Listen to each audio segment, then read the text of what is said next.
I've learned about conflict theory a number of times and had it taught to me in a number of ways, yet I still found it really hard to understand. All I seemed to be able to get was that there's some sort of competition for scarce resources, but I didn't really know what that meant, let alone what that looked like in my life. And I've learned some things to help me understand what this theory really means and some applications, and I want to share those things with you today. So we're going to go over just briefly what conflict theory is, what it may look like, and especially what this means in the context of the gospel of Jesus Christ. So first, what is it? What exactly is conflict theory?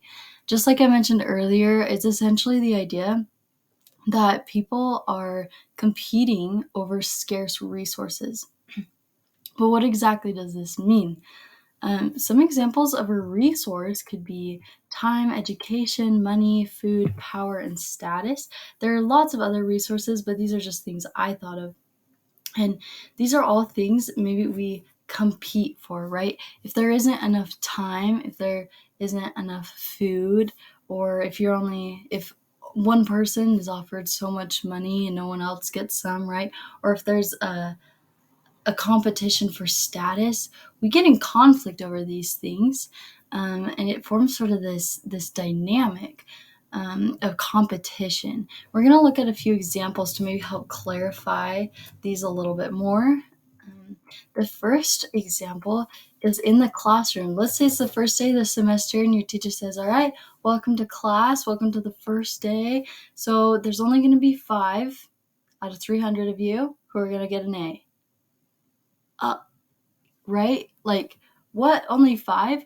What this does to everyone in the class is all of a sudden we're shifting the way we see this class. And what happens if the person next to you is struggling and needs help studying for a test? Are you going to help them study? Chances are you're going to be a lot less likely to, because maybe you're sitting at that 5th position of who gets the A, right? And if you help your neighbor over here on their test, what happens is you don't get the A, right? So we have that scarce resource that we're competing over, and it makes us a lot less likely to help our neighbor. Now, this same kind of competitive dynamic can be found in our homes and in our families. One example I thought of is, like, if your parents had a favorite child, right? Like, what did that child do to be the favorite? And did the favorite change? Was it whoever was the most obedient, whoever was the peacemaker, right? But we have this idea of there's a favorite. There's one person above the others, and the siblings are going to compete to be this favorite child.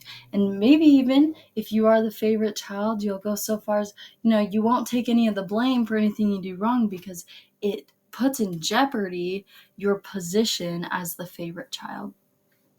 Another example would be in the workplace, like if in your job, if your boss said, okay, whoever gets me the best project by the end of the week, whoever has the best pitch gets a raise.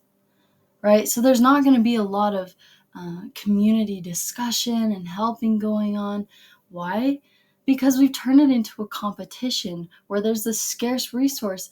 There's only going to be one person to get that raise, and everyone wants to be that one person.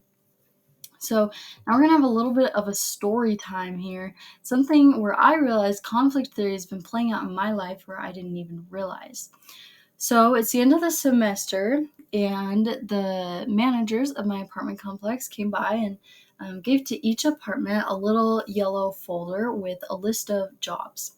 And our responsibility as roommates is to sign up for a job, like a cleaning job that we have to do for checkout, and then also determine what time we're going to check out. So my first semester, it was like every man for himself, right? It was like, that is an awful job. Don't want to do that. I don't care who gets it so long as it's not me, right?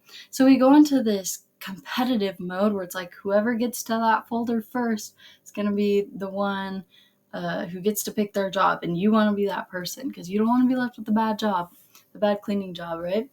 And I've seen this, though, change where the last couple of semesters, we've been able to get together as roommates and counsel about it and discuss, and we've turned this competition and we've managed this conflict and resolved it so it's no longer this problem.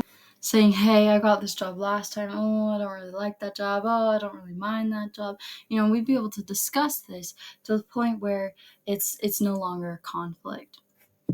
So that's one example I had in my life that I felt like really applied.